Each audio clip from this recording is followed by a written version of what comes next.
Banyak wanita usia 30-an mengalami penurunan metabolisme yang menghasilkan mereka sulit mempertahankan berat badan idealnya. Untuk mengatasi hal ini, biasanya salah satu upaya yang dijalankan ialah mencoba rutin berolahraga serta menjalani diet.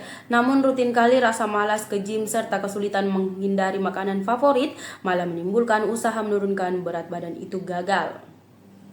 Ya, ketika ini telah ada perawatan dengan teknologi canggih yang tersebut tersedia pada klinik kecantikan, yaitu Wonder Slimming dari Wonder Teknologi Spanyol. Dr. Cynthia Jayanto menyampaikan Wonder Slimming ialah alat yang digunakan baju khusus yang dilengkapi teknologi canggih yang digunakan sanggup menstimulasi pembakaran lemak, pembentukan otot juga pengencangan tubuh sekaligus semata-mata dengan waktu 25 menit hingga 30 menit.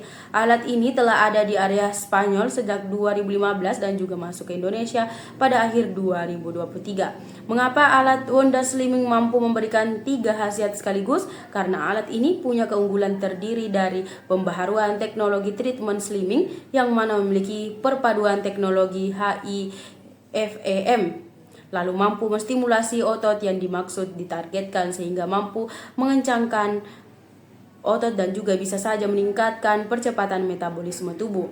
Dr. Chin, sapaan akrabnya, menambahkan berdasarkan studi klinis pengerjaan treatment Wonder Slimming selama 25 menit setara dengan 3 jam melakukan workout. Selain itu, hasil studi klinis yang dimaksud menunjukkan bahwa intensitas getaran alat Wonder Slimming di area tubuh mampu mencapai hingga 52.000 serta getarannya terasa hingga kedalaman hingga 16 cm.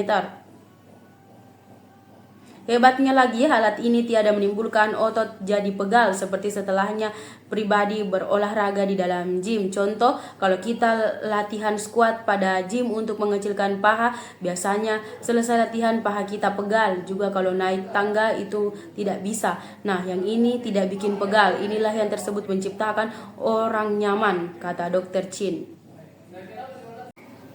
Tips diet ala idol K-pop bisa jadi menjadi pilihan menurunkan berat badan dengan cepat dan juga aman. Rahasia para artis ini menurunkan berat badan dengan cepat lalu tepat, memperlihatkan sehat terletak pada pola diet yang tersebut disiplin serta terencana. Berikut adalah tips diet ala idol K-pop yang mana ampuh serta mudah diikuti, mulai dari pengaturan porsi makan hingga pemilihan makanan sehat yang mana dapat membantu mencapai berat badan ideal dengan cara yang aman dan juga efektif dirangkum dari berbagai sumber selasa. Seohyun, anggota grup K-pop populer, dikenal memiliki tubuh yang digunakan sangat ideal menjadi panutan bagi berbagai wanita. Namun tak sejumlah yang mana tahu bahwa Seohyun pernah mengalami kelebihan berat badan dengan berat badan mencapai 60 kg. Kini berat badannya cuma 47 kg dan juga pembaharuan ini menciptakan banyak orang penasaran akan rahasianya. Seohyun mengungkapkan bahwa kunci sukses penurunan berat badannya terletak pada pola makan sederhana, yaitu mengonsumsi ubi jalar, salad, dan juga telur rebus secara rutin. Diet disiplin inilah yang tersebut berhasil membantunya mencapai tubuh langsing serta tetap memperlihatkan sehat. Chenmi, anggota grup yang mana sejenis dengan Seohyun, membagikan tips dietnya yang digunakan berbeda dari rekan satu grupnya untuk menurunkan berat badan. Chenmi mengandalkan diet jus yang dimaksud terdiri dari campuran buah lalu sayuran.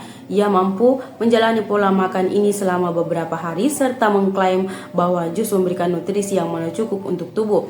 Bagi yang digunakan kurang suka sayuran, jus bisa saja dibuat cuma dari buah. Dengan mengombinasikan diet jus ini serta olahraga kardio selama 1 jam setiap hari, Chenmi berhasil menurunkan berat badan sebanyak 3 kg pada waktu 5 hari.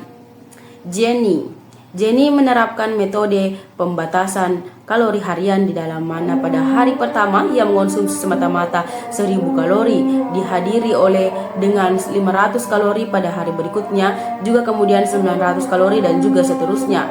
Di pagi hari, Jenny biasanya sarapan dengan buah atau roti gandum sebelum olahraga yang digunakan rutin kali meliputi pilates. Organisasi Farmasi serta Alat Kebugaran B. Braun Indonesia mempertegas komitmen mereka untuk mengupayakan kemandirian bidang farmasi nasional dengan memproduksi obat-obatan secara lokal di area infrastruktur manufaktur yang dimaksud berlokasi di dalam Cikampek, Karawang, Jawa Barat.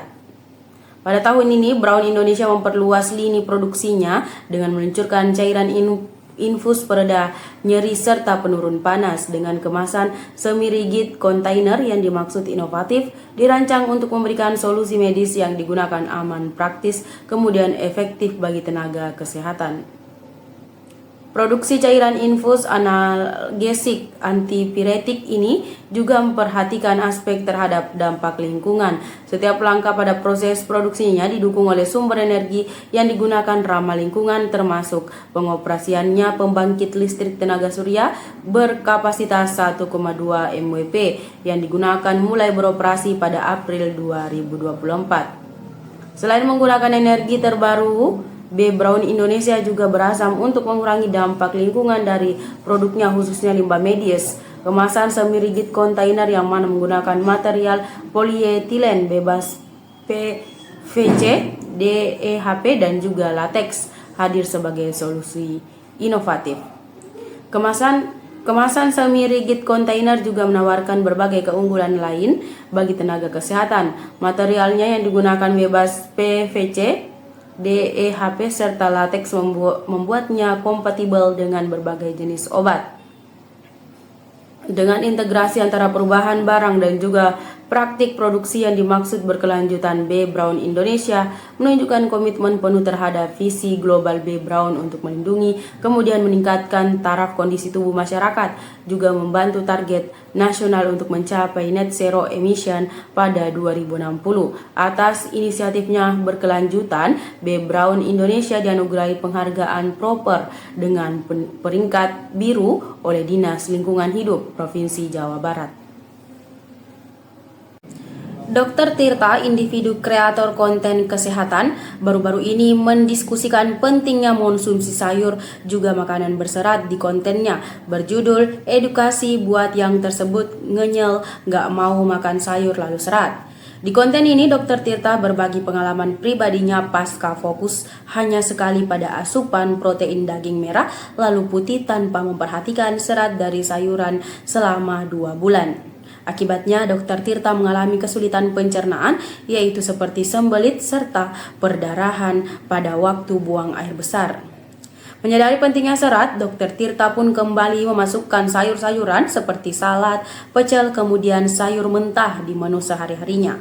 Dr. Tirta menekankan bahwa banyak orang rutin lupa atau enggan mengonsumsi sayur, padahal serat sangat penting untuk kebugaran usus serta pencernaan. Dalam kontennya, Dr. Tirta juga mengeksplorasi mitos mengenai sayuran yang tersebut digoreng seperti kol serta terong yang mana kerap dijual pada warung. Menurut Dr. Tirta, menggoreng sayur memang benar menurunkan nutrisi, apalagi digoreng terlalu lama atau menggunakan minyak bekas. Namun sesekali makan sayur goreng tidak masalah, dengan syarat bukan dijadikan makanan utama. Lebih lanjut, Dr. Tirta menghadirkan rakyat untuk menjaga pola makan seimbang dengan mengonsumsi sayur kemudian buah secara rutin. Dr. Tirta menambahkan bahwa orang dewasa menurut WHO disarankan mengonsumsi 30 gram serat per hari untuk pria, kemudian 21 gram untuk wanita lansia. Menurutnya, orang tua juga harus membiasakan anak-anak makan sayur agar permintaan serat terpenuhi sejak dini. Gula ramah dapat menjadi alternatif yang digunakan tepat sebagai pengganti gula reguler, seperti contohnya gula lontar. Gula lontar yang berasal dari sari pohon lontar adalah salah satu jenis gula ramah yang digunakan, memiliki ukuran glikemik rendah, yaitu tentunya kadar gulanya sangat aman dan juga nggak bikin cepat lapar. Ada pula granola puffs, si cemilan sehat yang mana crunchy dan juga telah mengandung gula ramah. Dengan isi tersebut, mengonsumsi granola puffs tidaklah akan menghasilkan kita mengalami sugar rush atau lonjakan energi yang mana besar setelah mengonsumsi makanan manis. Strategi Dr. Ria Yohanita mengedukasi anaknya tentang bahaya makanan tidak sehat. Dr. Ria sebagai dokter spesialis anak mengaku memberikan pemahaman pada anak-anaknya tentang bahaya mengonsumsi makanan yang mana tak sehat, kemudian apa dampak jangka panjang pada tubuh. Ia juga membatasi anaknya untuk minum air putih semata pada hari weekday. Lalu ketika weekend, barulah ia akan membebaskan anak yang mengonsumsi makanan juga minuman yang tersebut diinginkan untuk menghasilkan si anak happy. Tetapi dengan catatan tetap memperlihatkan pada batas yang digunakan wajar. Selain itu, Dr. Ria berbagi beberapa cemilan sehat yang kerap ia berikan terhadap anak-anaknya. Buah, kue bikinan sendiri yang digunakan tentunya menggunakan gula rama yang dimaksud low GI, keripik buah. Ada beberapa penyakit yang tersebut banyak dialami santri juga harus diwaspadai. Santri yang tinggal pada pondok pesantren rutin kali hidup dengan aktivitas yang tersebut padat dan juga lingkungan yang tersebut ramai. Berikut deretan penyakit yang dimaksud rutin dialami oleh santri. Infeksi saluran pernapasan atas adalah penyakit yang mana sangat umum dialami oleh santri. ISPA biasanya disebabkan oleh infeksi virus atau bakteri yang digunakan menyerang saluran pernapasan bagian atas seperti hidung, tenggorokan, kemudian sinus. Gejala umum dari ISPA termasuk batuk, pilek, sakit tenggorokan, demam, serta hidung tersumbat. ISP rutin menyebar pada lingkungan pesantren yang tersebut padat kemudian tertutup. Kurangnya ventilasi udara yang baik dan juga interaksi yang intens antara santri menyebabkan penularan virus atau bakteri lebih besar mudah terjadi.